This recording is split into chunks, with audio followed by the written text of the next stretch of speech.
Hi, everyone. This is JJ, the co-founder of Good Pods. If you haven't heard of it yet, Good Pods is like Goodreads or Instagram, but for podcasts. It's new, it's social, it's different, and it's growing really fast. There are more than 2 million podcasts, and we know that it is impossible to figure out what to listen to. On Good Pods, you follow your friends and podcasters to see what they like.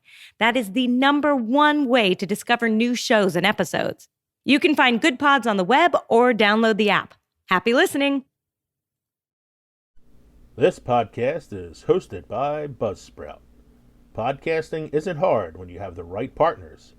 The team at Buzzsprout is passionate about helping you succeed. Join over 100,000 podcasters already using Buzzsprout to get their message to the world. If you want an upgrade, Buzzsprout has tons of guides to help you find exactly what you need. We use Buzzsprout and it's a game changer for us. An all-new analytics system helps us track who's listening to our show and where they're listening to it. If you'd like to use Buzzsprout as well, follow the link in our show notes to buzzsprout.com. And while you're there, let them know that Films and Fermentation sent you.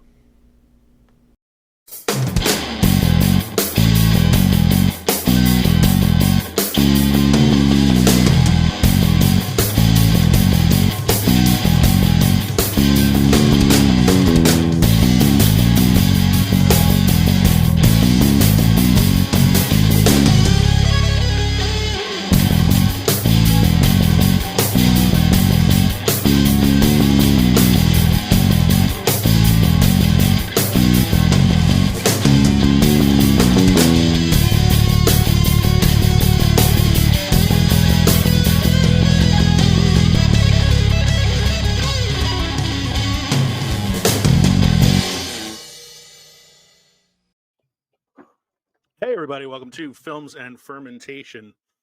That's right, we are Films and Fermentation, a movie and alcohol podcast. I'm Leo. I'm Kevin. I'm Mike.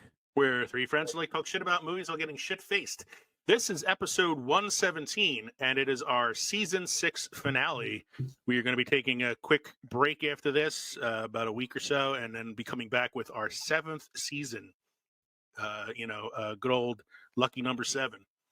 For this episode, our season 6 finale, we are picking our favorite Pixar films and matching them up against the Rotten Tomatoes tomato meter, or tomato meter, depending on how you say it. Tomato, you know.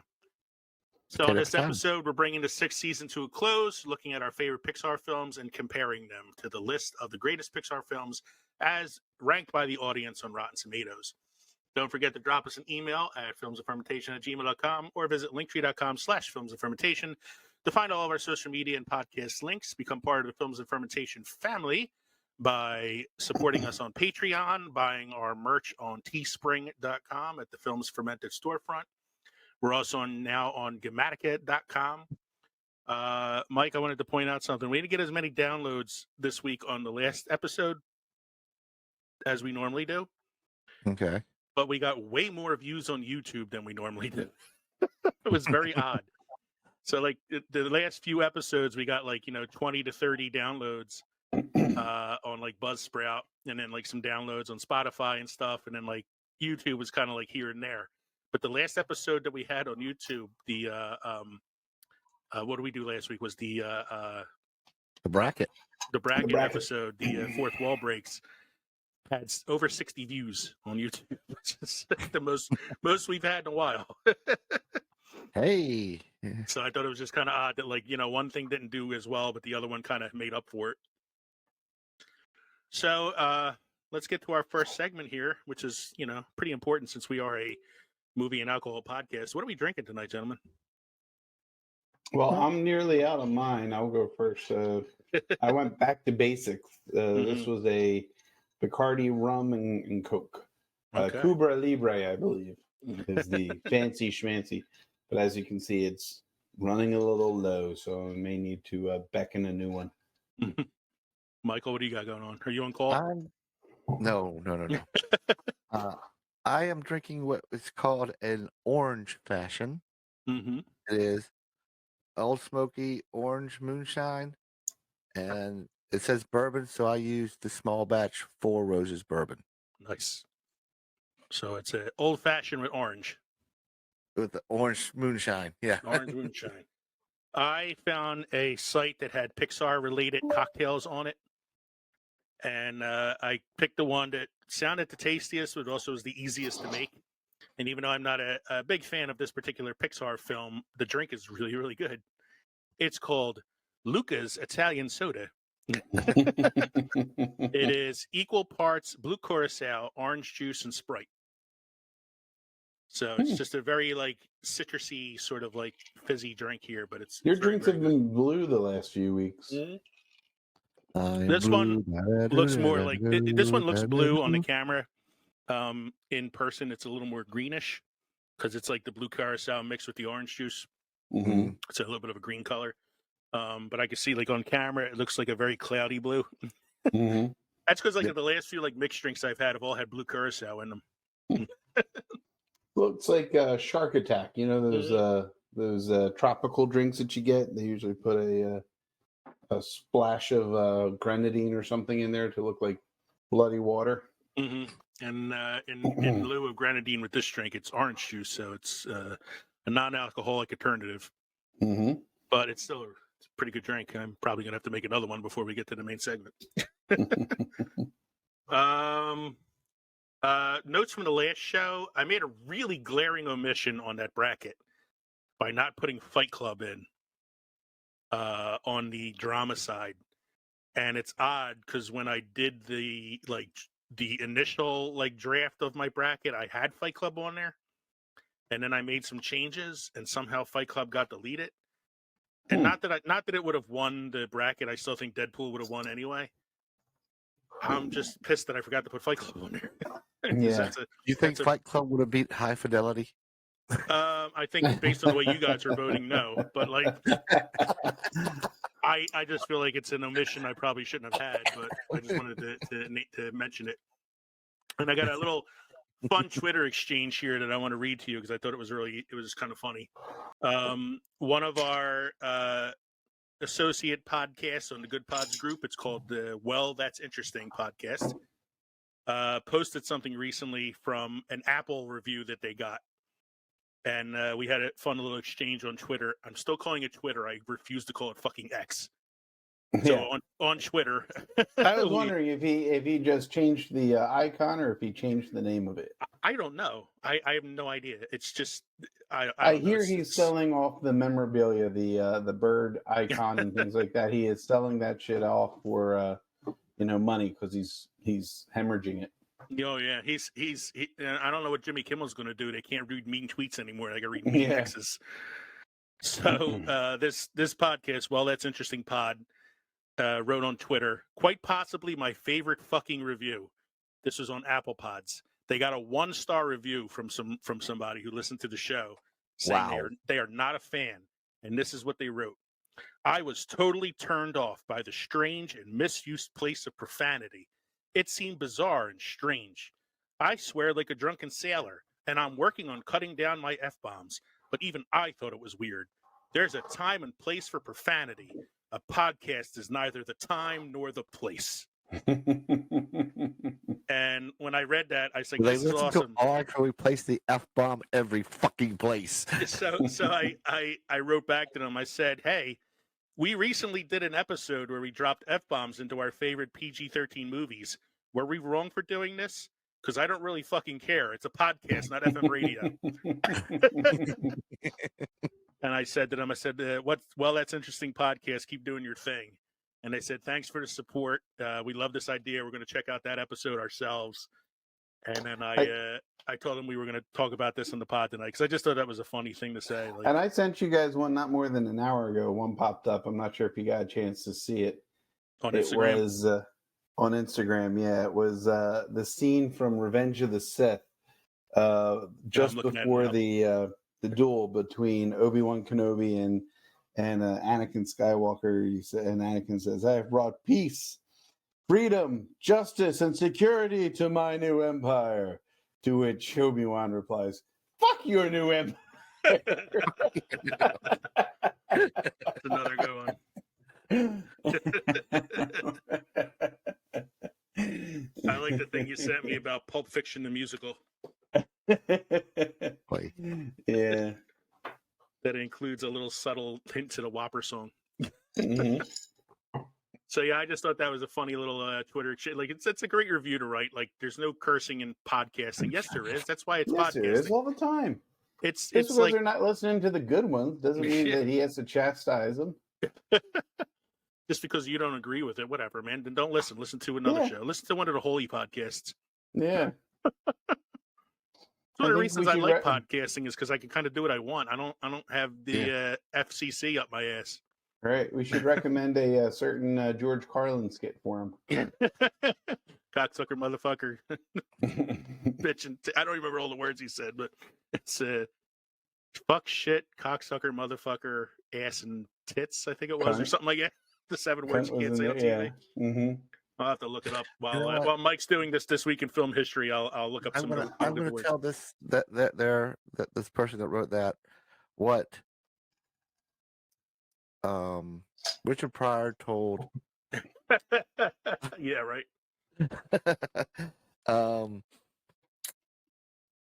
Eddie Murphy to say, tell him to have a Coke and a smile and shut the fuck up. Bill Cosby told me I can't use the F word in my show. Tell that motherfucker I have a Coke and smile. Shut the fuck up. Here it is. 7 words you can't say on television, according to George Carlin. Shit, piss, fuck, cunt, cocksucker, motherfucker, and tits. which have changed over the years. He even updated his list later on. So, Mike, what happened this week? This week in film history. In 1950, Sunset Boulevard, American film noir directed by Billy Wilder and starring William Holden and Gloria Swanson, premieres at Radio City Music Hall in New York City. A movie we actually mentioned a little bit last week because it was in the first round of the bracket because of that famous scene at the end where she walks towards the camera and goes, "I'm ready for my close-up, Mr. DeMille." Yes. What else happened? In 1960, Los Angeles premiere of Alfred Hitchcock's Psycho, starring Anthony Perkins and Janet Leigh. I feel like we didn't line up the Fourth Wall episode with the facts, this week's in film history facts. Well, this week in film history actually are stuff that happened today. So, yeah, but it would have made sense to line them up since we talked about both of those movies on the bracket. We seem to miss like a week off one way or the other sometimes. Once in a while. Sometimes we get really lucky. That's what she said. Do you have a must-try beer or craft destination for us this week? I have a craft destination, and since, Hawaii is on fire, we're dedicating this one to the Maui Brewing Company. Maui Brewing Company started its tiny local brew pub in 2005 and has grown into a multi-million-dollar cornerstone that emphasizes craft, community, and sustainability. Visitors can expect 36 craft and specialty beers on tap, extensive outdoor seating with an outdoor patio and barbecue, crafted cocktails at the bar, and a full-service restaurant. Take a crowler of Maui's classics such as pineapple, manna, or coconut Howie Porter to go. You started talking about Hawaii. I thought you were going to talk about Kona for a second there. Yeah. And something about an outdoor barbecue right now seems in poor taste, Michael. Hawaii's on fire. Hey, I didn't write it. It's a luau. An unintentional luau. They got I'm sorry. Roast some shrimp out there, bro. I should not be making fun of or making light of their situation. It is horrible. Well, we're getting flooded over here, so we got the opposite going right now. Very true. That's because you guys in Jersey. Every time this sprinkles, it floods in Jersey. Oh man, that's so. Speaking of Kona, that's my dad's new beer. He likes the Kona. Oh, is it? Yeah. Oh yeah. I like the longboard. He likes what's the golden ale one, whatever it is. Yeah. The big wave. Big wave, yeah. All right. It's time for the synopsis according to Glip. Synopsis according to Glip, brought to you by Newsly.me. Newsly.me is an audio super app for iOS and Android that'll read the news to you in a natural human voice. Go to Newsly.me and use the promo code ANFERMENT to get the first month premium subscription for free. Stop scrolling, start listening, Newsly.me. So our Glip synopsis from last week was for our bracket episode on the best fourth wall breaks in movies. Our winner, in case you missed that episode, was Deadpool for the best fourth wall breaks in cinema. But this is what Glip had to say our episode was about. The participants spoke about the use of the Facebook account, passing of Paul Rubens, American Graffiti, origins of the brew, Ecto Cooler and alcoholism. Kevin and Leo discussed the villain in Wayne's World. Kevman wants to work in the field and Mike wants to be Goodfellow. Kevman is going to go high fidelity while Mike is picking the field to win.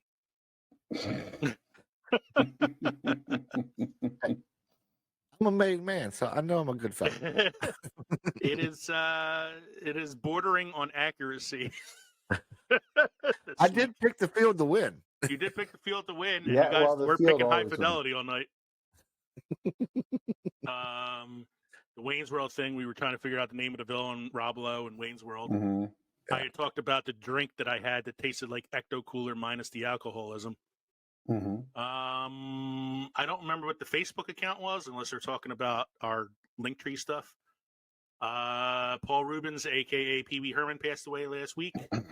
I don't know where American Graffiti came into that. I think it was the actress because of Paul Rubens. Yeah, right. there's an actress that from Pee Wee's Playhouse.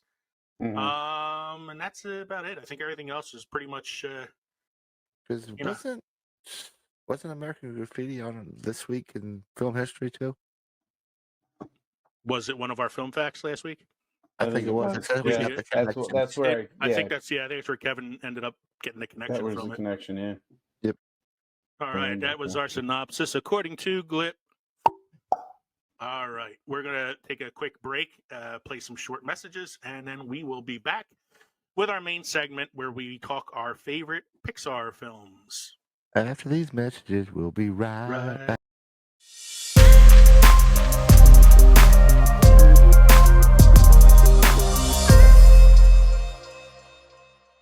Hey movie lovers, it's Jackson here from the Back to the Blockbuster podcast. If you've ever wanted to hear an amateur cinephile and an industry professional chat about film and television, then look no further, because every week my co-host Gaius and I, we bring you the latest industry news, break down the most recent trailers, try to beat the box office with our weekly predictions, and dive into our favorite movies on their anniversaries.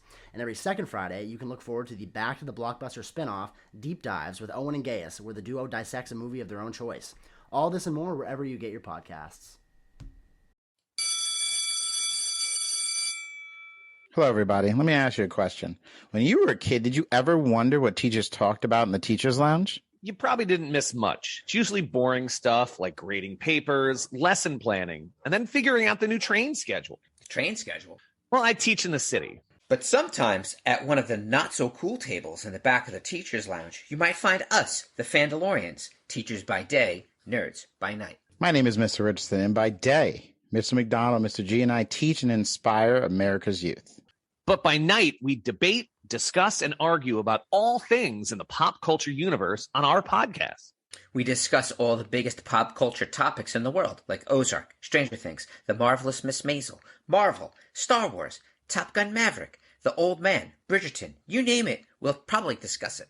You guys watch Bridgerton? Yo, season 1 of Bridgerton was awesome. You don't know what you're missing.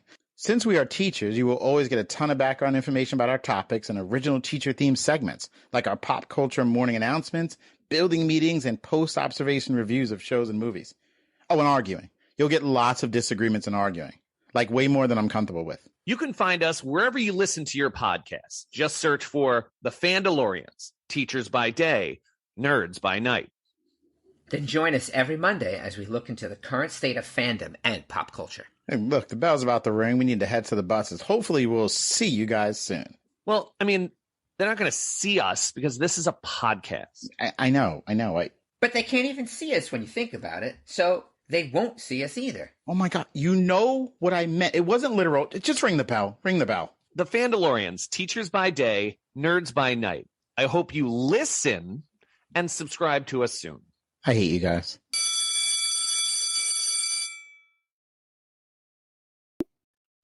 We're back from our short little break, and we are talking Pixar. So what we're deciding to do with this is we all picked our own list of Pixar films that we enjoyed or that we really liked, and we're comparing them against the Rotten Tomatoes list. Now, just to be clear, because I don't want Mike's wife to get angry at me, we are talking only Pixar films and not Disney Animated Studios. Even though Pixar is a part of Disney, Disney has two areas that they do their animated films: the Pixar films and the Disney Animated Studio films. So films like Moana, Frozen, Wreck-It Ralph, and Big Hero 6, three of which I really, really love, are not going to be on any of these lists because they are considered Disney Animated Studios and not Pixar films. Mike, did you want to go through the 5 differences between Pixar and Disney animated films for our listeners? I will. This is from the Mojo website. Love Mojo. Number 5 is the animated style. Traditionally, Disney animated studios go with hand-drawn animation until recently. Both are more computer animated now, but the biggest difference is that Disney still has its artistic flair due basically because they're traditionally concept drawings, and Pixar animation is generally more complex and detailed textures than Disney is. Okay. Number 4 is characterization. Disney characters are more often paragons or ideals. Mm-hmm. That's why they have so many freaking princesses in them. Yeah. They're more likely to be heroic, while Pixar's are more prone to empathy. Mm-hmm. So they have more understandable motivations like jealousy, fear, and desire to be special. So they're more human. They're more human, yeah. Number 3, music. Mm-hmm. While both have music, Disney animated films are more often to be musicals sung by the characters, while music helps move the story along in the background for Pixar. With some exceptions like Wreck-It Ralph and Big Hero 6. Right. So, Disney's not always musicals, but number 2 is the settings. Pixar's are grounded in reality, while Disney animated films are fairy tales or what would I say? Fairy tales or books or stuff like that. So they could have bigger engrossing large scale environments in Pixar, where you don't have as large environments for Disney. And the last one is the antagonists. While they both use the antagonist, everything that goes wrong in a Disney movie is the antagonist's fault, while in Pixar's, the crux of the plot is often the result of the character's action and conflict between one another. I can see that in like The Incredibles, where Mr. Incredible's sort of the reason for Syndrome's, Right. Okay. Or I think anymore though, like as the two studios become more and more experienced, they're starting to blend a little bit more too. So I don't see there's some blending in there, but it's hard to tell the difference sometimes. But I still think, like, especially with the animation part, I think Disney Animated Studios will always stick with the boards with hand drawings before they go to the computers to draw it, where Pixar starts at the computers. Or they'll just start making live action remakes of everything. That too. Can't wait for the live action remake of Wreck-It Ralph. All right. So what we decided we're going to do with this is we're going to look at the Rotten Tomatoes list, and then we're going to talk about whether or not those films on their list are on our list, and if they are, where did we rank them? So let's go to our 27 Pixar movies ranked by Rotten Tomatoes. So this is according to the Rotten Tomatoes Tomatometer, or Tomatometer. All Pixar movies ranked. There are 27 films in all. So number 1 on the Tomatometer list for Pixar films with 100% freshness is Toy Story 2. This one threw me for a loop. I was not expecting of all the Toy Stories, this was not the one I expected to be number one on the list. I agree. And not that it's bad. I like Toy Story 2. I don't believe I included it on my list, though it's got a very unique story in terms of like collectors and classic toys and the purpose of either being played with or being looked at and kept in pristine condition versus being, duct tape and bubble gummed up. Mm-hmm. I liked it, but it just didn't fall on my list at all. So I'm looking quickly at our list here, and none of us have Toy Story 2 on our top 10 list. Mm-hmm. Nope. I liked it. I thought it was a decent sequel, as opposed to some sequels. But I didn't think it was anything that special. No. I thought there was another sequel that I thought was better than that one, and that's on my list. But we'll talk about that when we get to it. So number one on the tomato meter list did not even make it into the top 10 on any of our lists. Number two on the tomato meter list is the 1995 classic Toy Story, the original Toy Story. Do I have it on my list? I do. I don't have it as high as they have it on the tomato meter list. For me, the original Toy Story is number 9 out of 10 on my list. It's number 10 on my list. Mm-hmm. It's not even on my list. It did not make Kevin's list. No, and that's not because it was bad. It's just I thought there were other movies that I appreciated more. And that's the thing. Like our top 10 list is more or less the movies that we enjoy and we appreciate. Hold on one sec. So we were talking about number 2 on the list, which was Toy Story, which I have number 9. Mike has number 10, and Kevin does not have on his list. That's not to say that we don't like this movie. I like Toy Story. It's on my list for what it is, which is the movie that started it all for Pixar. Exactly. Like, had it not been for the success of Toy Story, we wouldn't have some of the movies that are on our list. Right. So moving on, number 3 on the tomato meter with 99% freshness is Finding Nemo from 2003. It is also number 3 on my list. I think it's one of the few movies that match up with my list from the tomato meter. It is actually number 2 on my list. And I have it as number 5. Number 5 on Kevin. So we're the first of all the Pixar films to make all 3 of our lists. Correct. And be in pretty high ranking position because it's the top 5 for all of us. I think Finding Nemo is almost a perfect film. And you got a great cast doing the voices, You have that one guy and that one woman that had the talk show and some kid. So you got Albert Brooks as Marlin. Albert Brooks. Albert Brooks as Marlin. You have Ellen DeGeneres as Dory. Willem Dafoe as I can't remember the fish's name that he plays. He's the one with all the scars. There's a lot of other voice characters in that fish tank scene too, in the dentist's office. Yeah, Ray Romano's brother. Yeah. And what's her name from Mom? Yeah. And Oscar winner Allison Janney, yes, her. Yes. And Elizabeth Perkins. You sure it's only been 2 of those? Elizabeth Perkins. Those chupacabras that you've been drinking? Maybe. Chupacabras. I'm good with the names. Good Lord.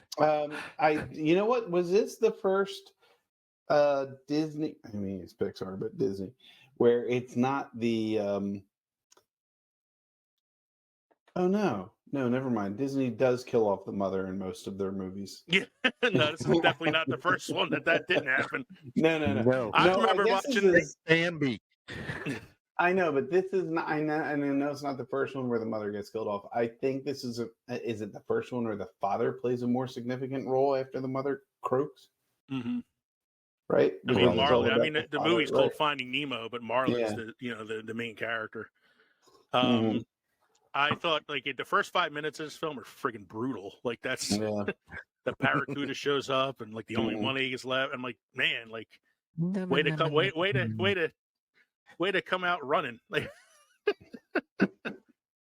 but it did have some like cool like little like jokes in it too that are sort of like those the kids can appreciate them, but the adults get a kick out of them kind of jokes too. Like he touched the butt. He touched the butt, or like the dentist has to use the bathroom, and he's like, "I'll be back. I gotta go see a man about a wallaby." Another thing about this movie is if you go to an aquarium nowadays, all you hear is kids going, "It's a dory fish." Yeah, it's a real fish. That's actually the name of the fish. Is a dory fish. It's the dory no, fish. It's not. It's not. Yes, it is. It's not. It's called. I thought the fish was actually called the dory fish. No. It's a dory fish. No, that's everybody calls it now because of dory. No, it's called like a blue something or another. Blue tang. I'm looking it up now. Dory. We can all look this up. Is what kind of fish? Let's see. She is a blue tang. Yeah. Pacific blue tang. You're right. Pacific blue tang, also known as the Paracantherus hepatus. The dory fish is what most people call it now. Just like the other fish is a clownfish, but you'll hear people go, "Oh, look, Nemo." Okay. Yep. They never say, "Look, Marlin," though. I feel bad. It's never Marlin. And anytime anybody sees a anyone sees a marlin, they're not going to say marlin, you know. And anytime anybody sees a tortoise or a turtle in the aquarium too, now it's like, whoa, crush, whoa, dude. It's if Mr. Turtle is my father. Little dude. I think one of my favorite jokes in the film, it's very subtle, is Dory is asleep and she's talking in her sleep and Marlin's trying to wake her up and she's like, "What? No, I am a natural blue. What? Sea monkey's got my sea monkey has my money." Yeah. So yes, that's I like fun the score too. I think that was Thomas Newman who did the score for that. He also did the score for another one which is on our list down the way, and I'll talk about that when we come across it. But yeah, I like his stuff. Finding Nemo, I think, is a damn near perfect film, and that's why it's pretty high on my list and in the top 5 for all three of us. Number 4 on the Pixar list with 98% on Rotten Tomatoes is one of the newer films on the list. It's Inside Out, which came out in 2015. I have Inside Out number 8 on my list. I had it as number 1. Kevin has it as number 1 on his. Man, it hit me in the feels. Yeah. Mike does not have it on his list. Just to make a correction for you, it's probably Randy Newman that did the music for. No, it was Thomas Newman. Thank you, Michael. Yeah. It's Randy Feel Newman. free to check that one out. For Finding Nemo? Blame it on the Chupacabra. For Finding Nemo, Michael? For Finding Nemo. Yeah. Thomas Newman, sir. Guaranteed. I'm going to say... Now, Randy Newman, of course, did Toy Story. He's done many, yes. He's done Toy Story. He's done quite a bit. But Thomas Newman did Finding Nemo. He did WALL-E. He did Road to Perdition. I know my composers, sir. Okay. Good day, sir. I said good day. Let's see here. I'm on IMDb. I'm looking for it now. See who wins this battle. If I could fucking find the credits thing here. All cast and crew. Here we go. Music by Thomas Newman. All right. And it's a fucking dory fish. It's not a dory fish. I'm not going to give you that one. I'll give you Thomas Newman. Oh, that's fine. Now, Randy Newman typically does lyrics with his songs too. Yeah. You'll hear him singing, and then Thomas Newman is more of a composer. So back to Inside Out. I have number 4, or it's number 4 on the tomato meter. I have it number 8. Kevin has it number 1, and Mike does not have it on his list. Now I have Mike is cold and heartless. You're damn right. I have it number 8 on my list because I don't think it's the best of the Pixar films I've seen, but like you said, it hits you in the feels, Kev. Mm-hmm. So I have it 8 on my list for 2 reasons. One, the disappearance of Bing Bong at the end, Mm-hmm. which is so totally crushing. Mm-hmm. And I think it's like one of the things I like about the Pixar films, like you said, Mike, earlier, is they're grounded kind of in reality in some way. Mhm. This film is one of the best, most accurate depictions of childhood depression I've ever seen. Childhood Yes. depression and childhood evolving their emotions, Mhm. and not everybody always think, no, you can't be sad. Don't be sad. Sad is not good. It's like, no, it's okay to be sad, and losing the imaginary friend, Mhm. like that happens, And like I having a think kid who's doesn't understand what's going on with her, but doesn't know how to communicate it with the parents, or who to talk to about it. Like as Right. teachers, like Kevin and I have seen this, so it's like so many heavy emotions that they have to cope with at one time, like arguing parents, new job, new city, new school, leaving your team, leaving your friends. It's disgusting such a pizza. unique story. Yeah. Broccoli on pizza. What the fuck? It's hard enough to navigate your emotions when you're an adult. Yeah. And that's why it's one of the things I like about Inside Out. That, and I love the fact that they got Lewis Black to play Anger. Anger. Yeah. And If Amy ever there was a Poehler as perfect Joy, casting choice.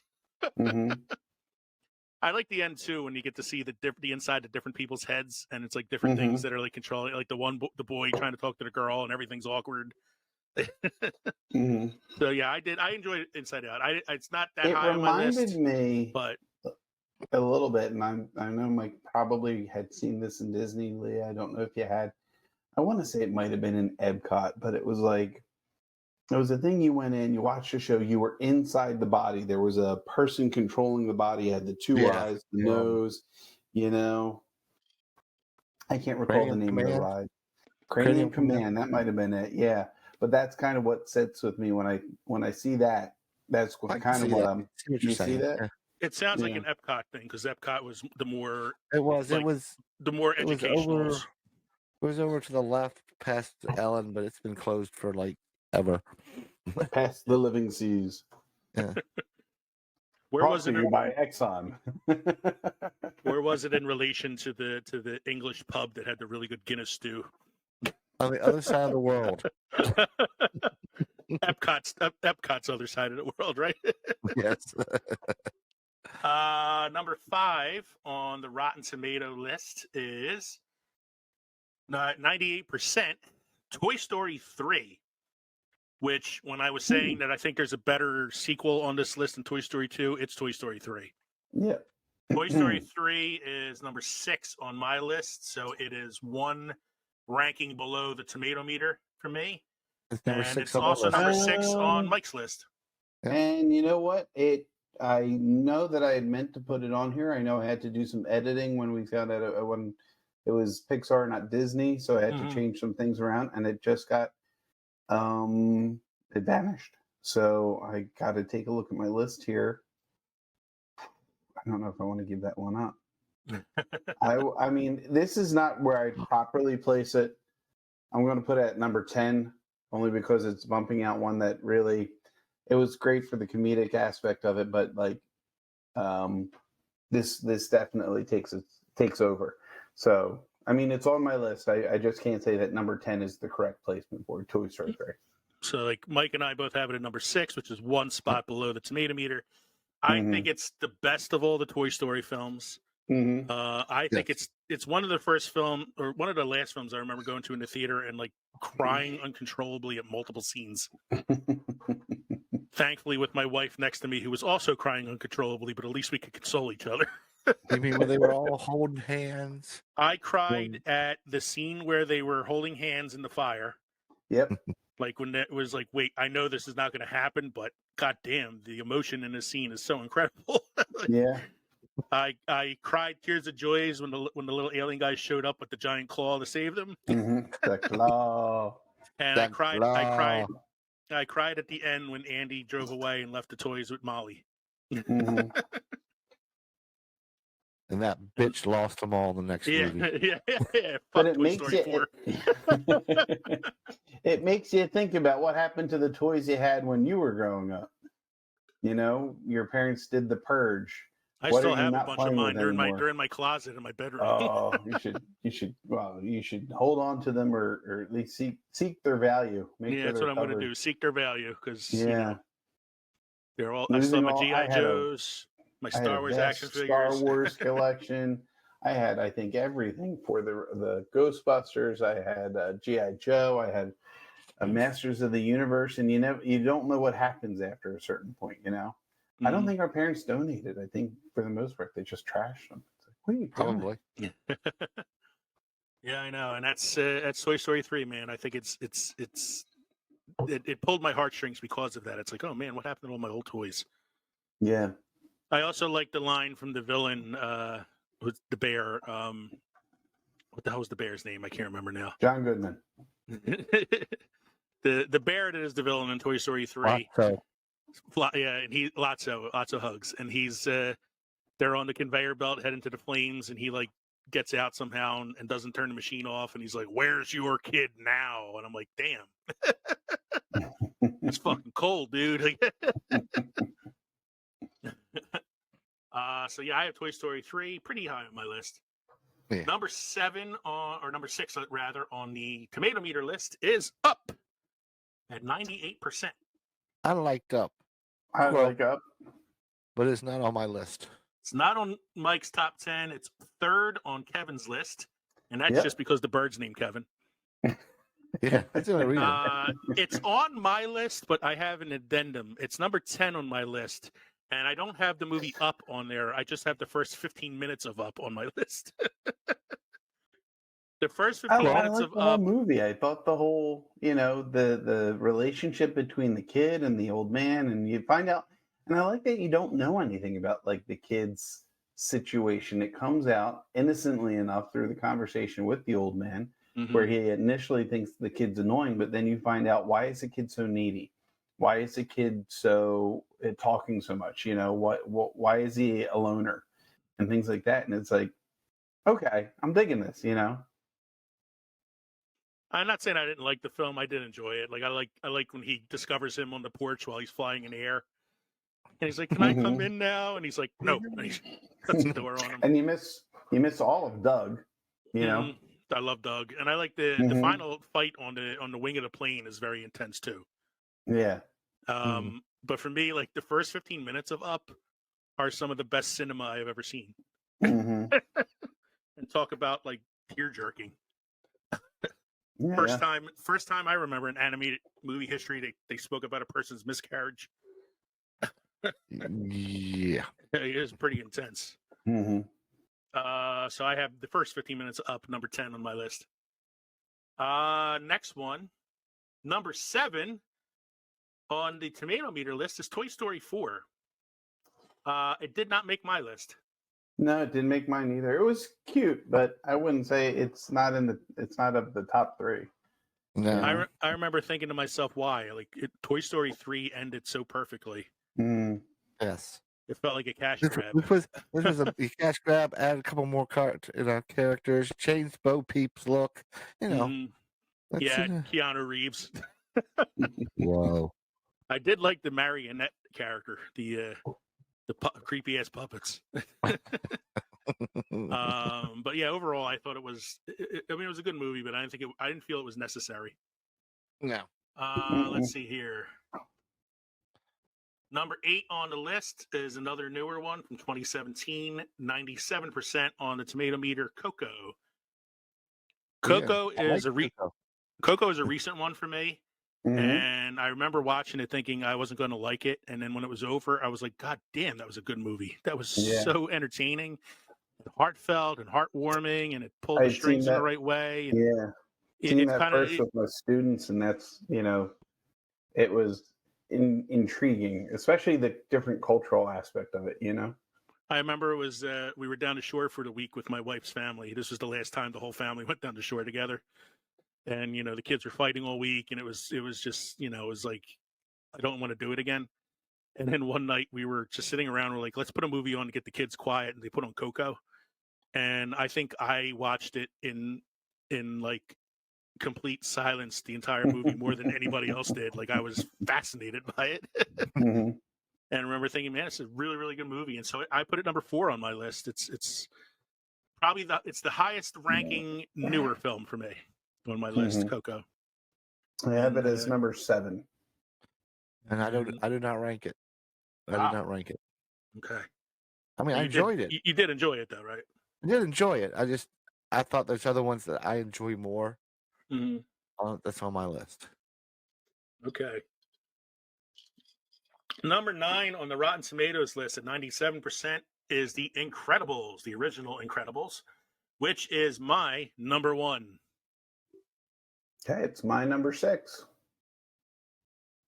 And Mike has it at number 7. I'll tell you why it's my number 1.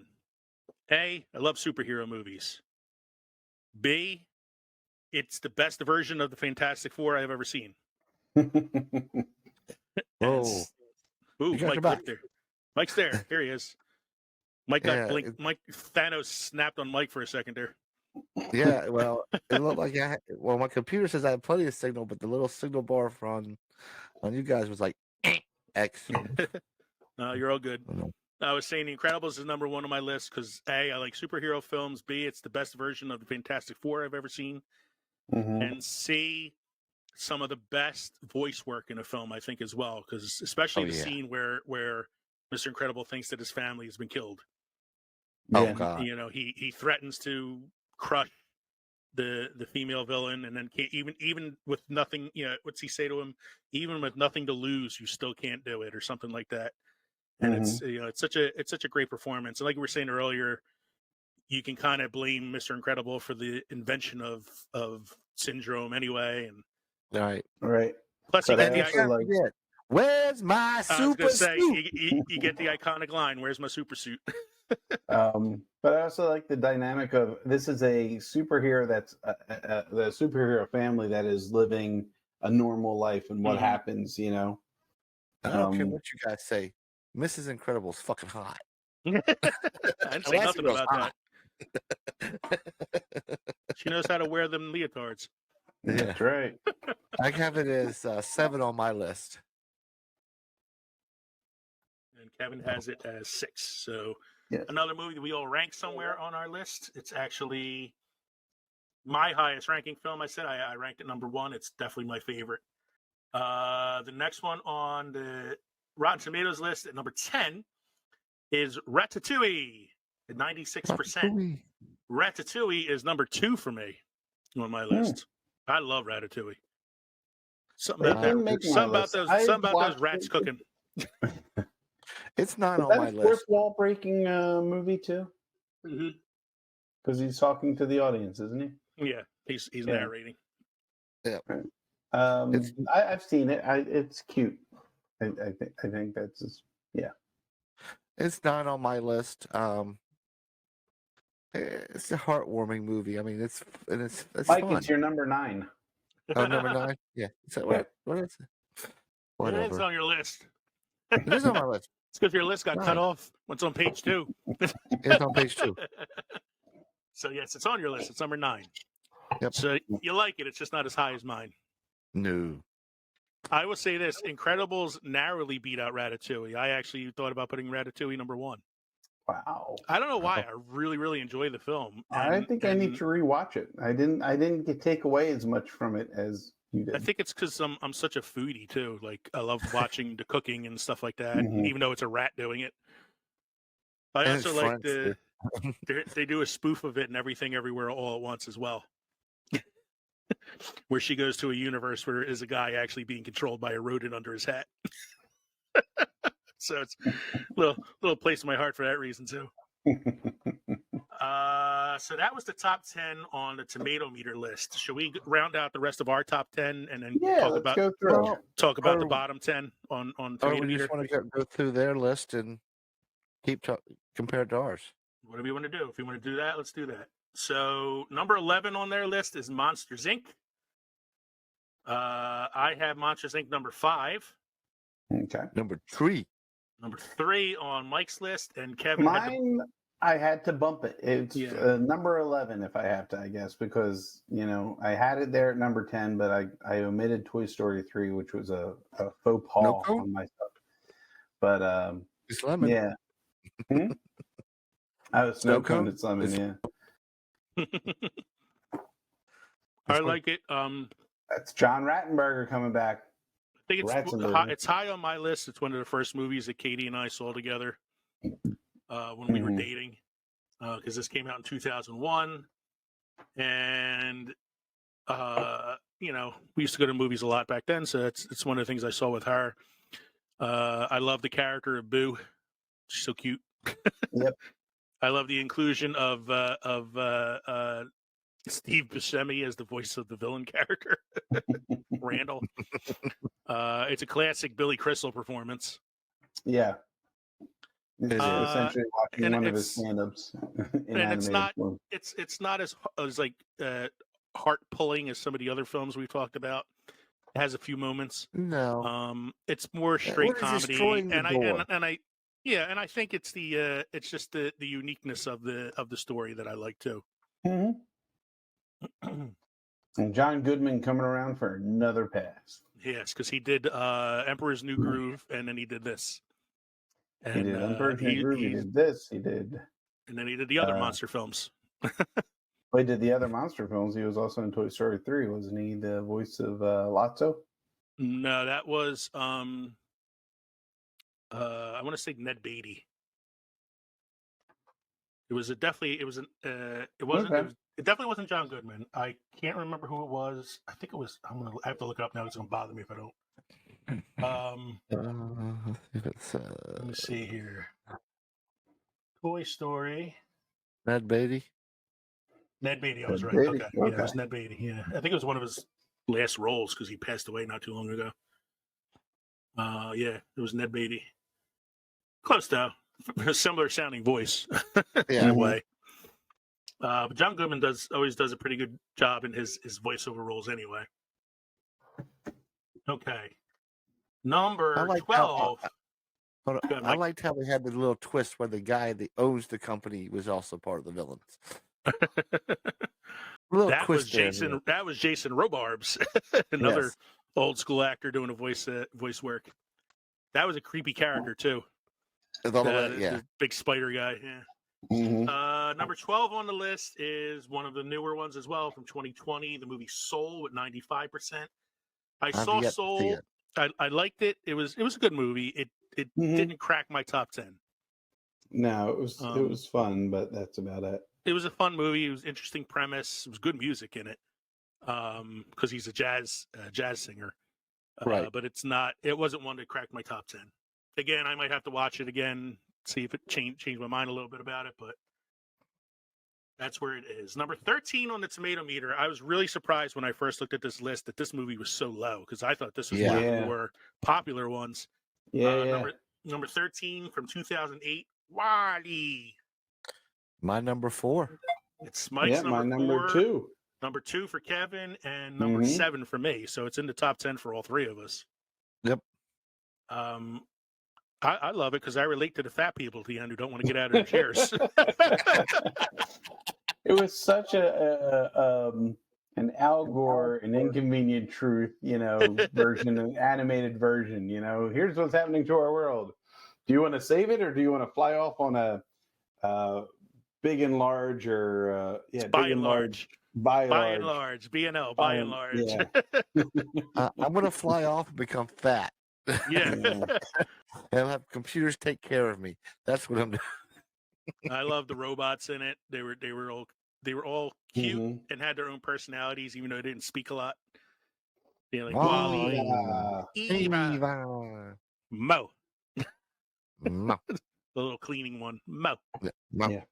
I love WALL-E. I think it's a great allegory for like where the world could go if we don't take care of it better.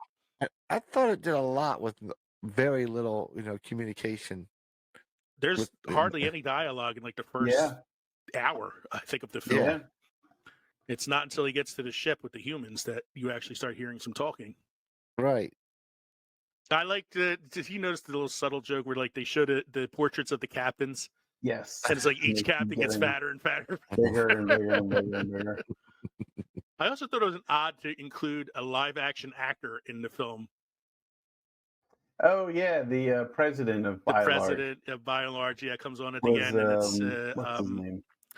comedic actor who's been in a million friggin' things. Yeah. But it was I just thought it was like kind of odd to have this like Mhm. live action performance in the middle of this Animated movie. film. Yeah. But it was funny anyway. Mhm. So Wally, that was I gotta figure out his name. Is it Fred Willard? Fred Willard. Mm-hmm. And Jeff Garlin as the voice of the captain. John Ratzenberger was the other was the human who gets out of the chair and walks. That's the voice of that guy. Kathy Najimy is the woman that he helps at the end, and Sigourney Weaver is the ship's computer. So that was funny. Yeah, I love Wally. So that made all of our lists. Let's see. Number 14, I think it's in the right place on the tomato meter list because it's not on my list. And that's It's not on mine either. Yeah, Finding Dory. Not on mine at all. No, I was excited about it when I heard about it coming out. I looked forward to seeing it and then was disappointed after I watched it. Mm-hmm. I didn't think it was as good as Finding Nemo. No. Number 15 on the list at 95% is not the most recent film, probably the second to the most recent film, 2022, Turning Red. I like this movie. I thought it was very good. I'm glad you did because neither Mike or I have watched it yet. So. Okay. This was something I put on as a teacher. We sometimes lose time. Teach. Yeah, as well. Sometimes we lose our prep period. And it is what it is. You have to occupy them sometime. So I watched Turning Red. It was a good story, an allegory about girls dealing with their changes and their emotions and, things that are important to them and how things change, I thought it was cute. It was well done. Really well done. It's one that I want to watch at some point. I just haven't gotten around to it yet. I had that as number 9. I think you had it on yours. 9, yeah. Number 16 on the tomato meter, Incredibles 2 at 93%. I don't have it on my list. Not on mine either. I liked Incredibles 2. Mm-hmm. Nowhere near as good as the original one. I probably would rank it higher than Finding Dory as far as like the Pixar sequels go. I like the Jack Attack one better than the 2. Yeah, the Jack Attack short film was better. Yeah. Well, this was one where Elastigirl was given the attention, whereas the first one was, Mr. Incredible getting the attention. Where they're trying to make heroes popular again, and they want to make her the face of the revolution, right? And not him. So you get to see more him in a domestic role, trying to take care of the kids and all that stuff. Mm-hmm. Great line in it as a teacher I kind of relate to, where he's helping the son with homework, and he goes, "How do you change math? You can't change math." Number 17 on the tomato meter list at 92% is A Bug's Life. Enjoyed it. I enjoyed it. Not on my list. Yeah, not on my list. It's cute. It's perfect right where it is on the tomato meter list at 17. It was a great way of dealing with British colonization over the course of centuries. And how people finally fought against it. Is that what it was?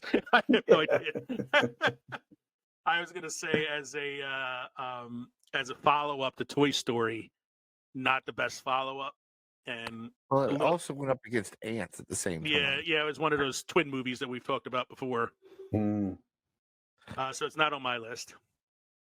Number 18 on the tomato meter list is Luca. Now, even though my drink tonight is based on the film Luca, it was not one of my favorite Pixar films. I was actually disappointed. I really wanted to like it because it takes place in Italy. It's an Italian story. I wanted to like it, and I was like, it was just meh. I thought it was pretty good. It was cute. I thought it was interesting.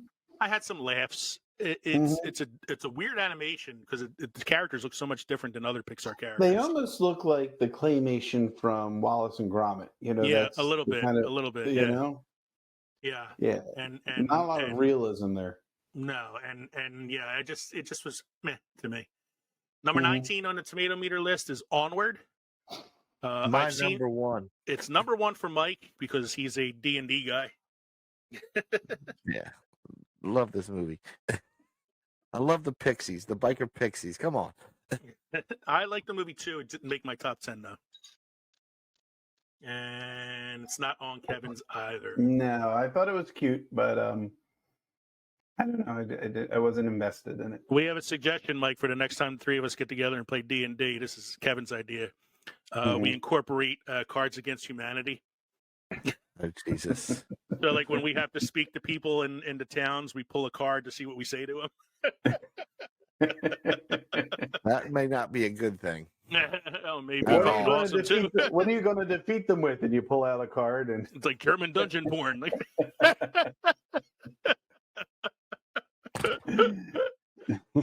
don't know. I think it could be pretty awesome.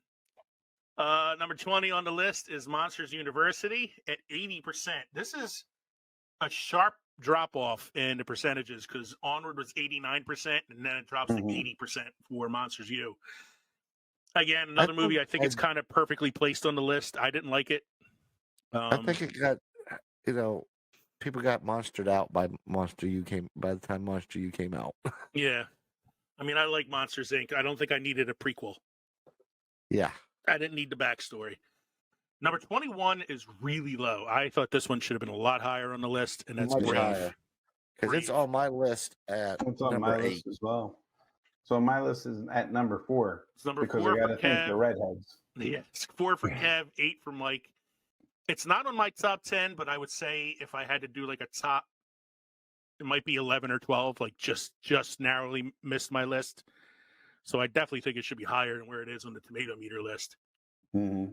I love the character Meredith. It's played by Kelly McDonald. Kelly McDonald, who I've loved ever since Train Spotting.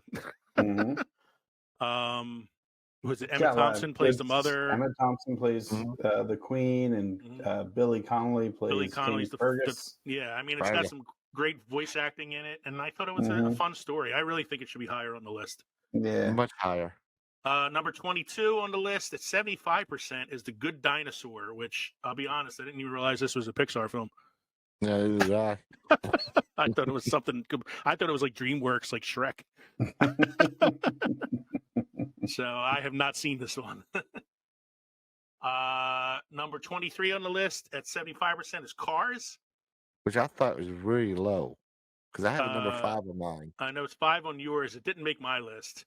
No, it didn't make mine either. I'm a little Carsed out because my nephews were like, Cars junkies.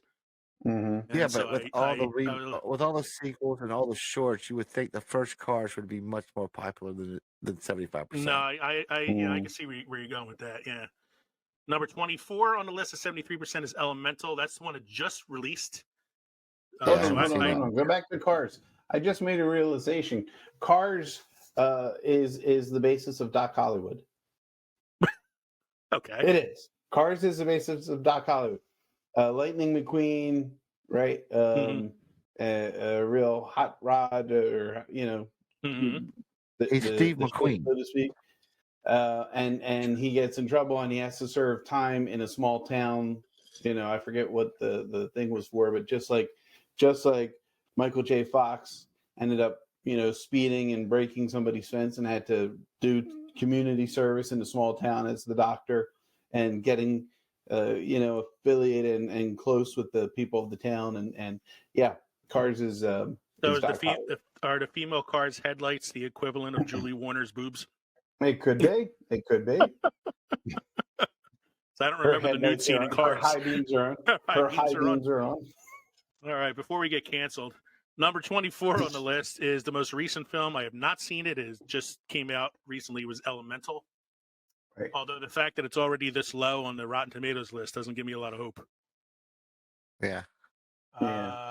Not the greatest of Pixar films, but it remains a solid story told with dazzling visual flair, according to Rotten Tomatoes.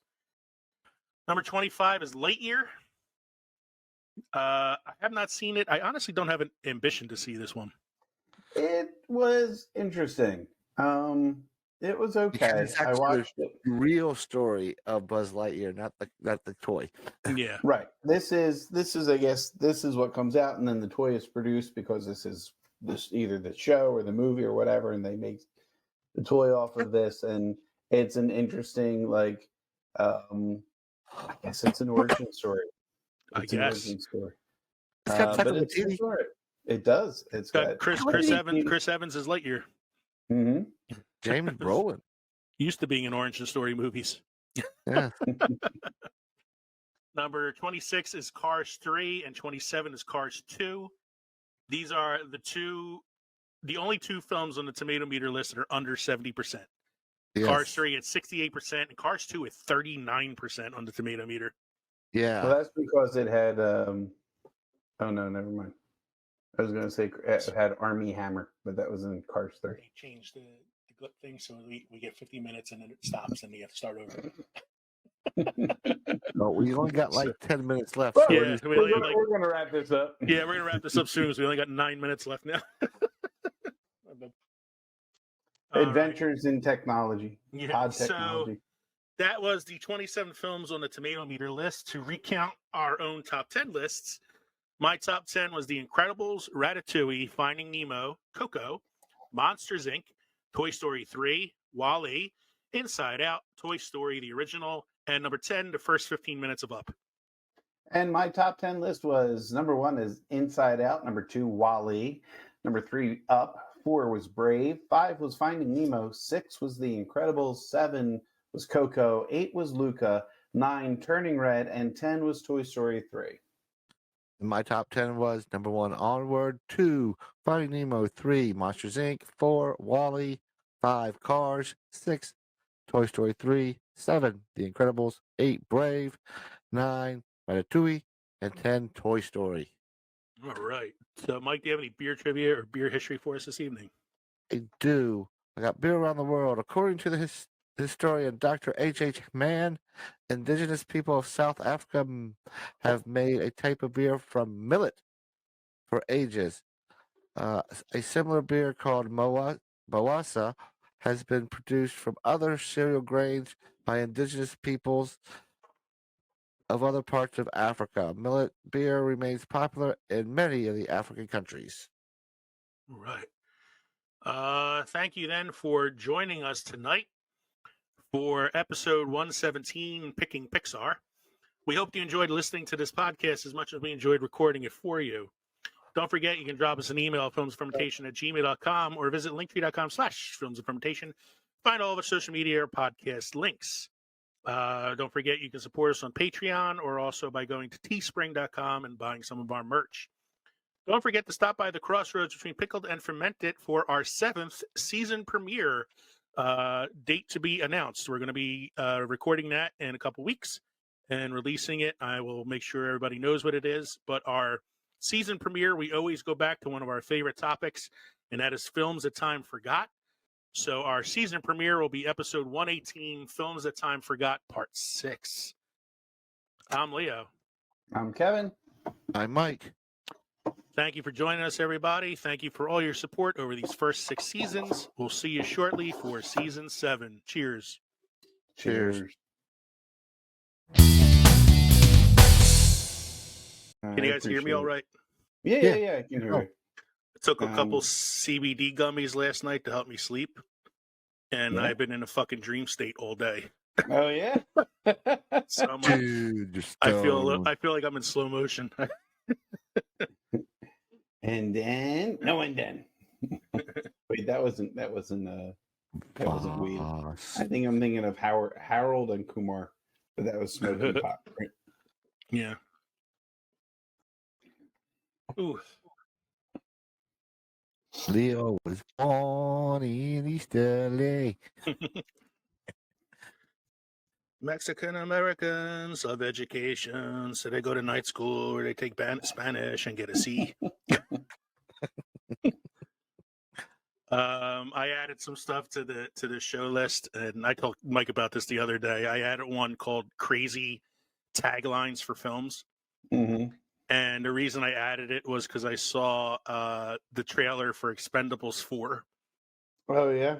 And the What's the tagline is "They'll die when they're dead."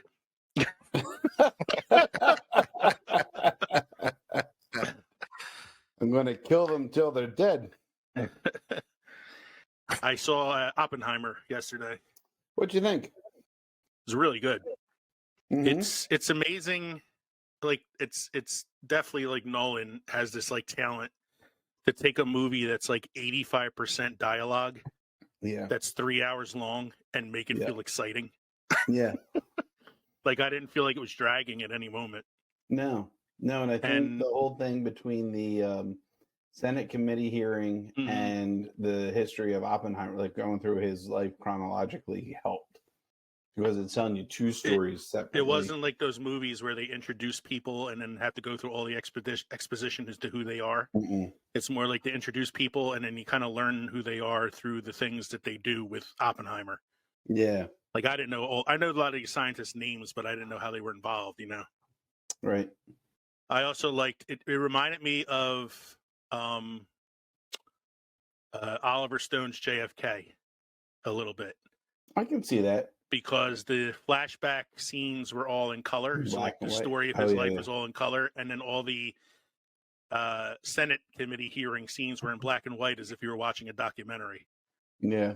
And that helped make it a little easier to distinguish about when what timeline you were on when you were watching it. So I almost made it through the whole film without having to take a piss. I had the last half hour. I had to bolt. I couldn't do it anymore. Especially after the successful testing of the bomb, where there's 30 seconds of flash, and then all of a sudden the loudest fucking audio jump scare I've ever had in my life. He waits till 30 seconds into the drop of the bomb for the sound to hit, which is pretty much how it is in real life. And uses the audio to his advantage because the bomb is almost about as loud as the real one was. That's so when that sound hits, it was like, fuck, all right, I gotta pee. Jump scared the pee right out of you. Yeah, man. That was really, really good though. And you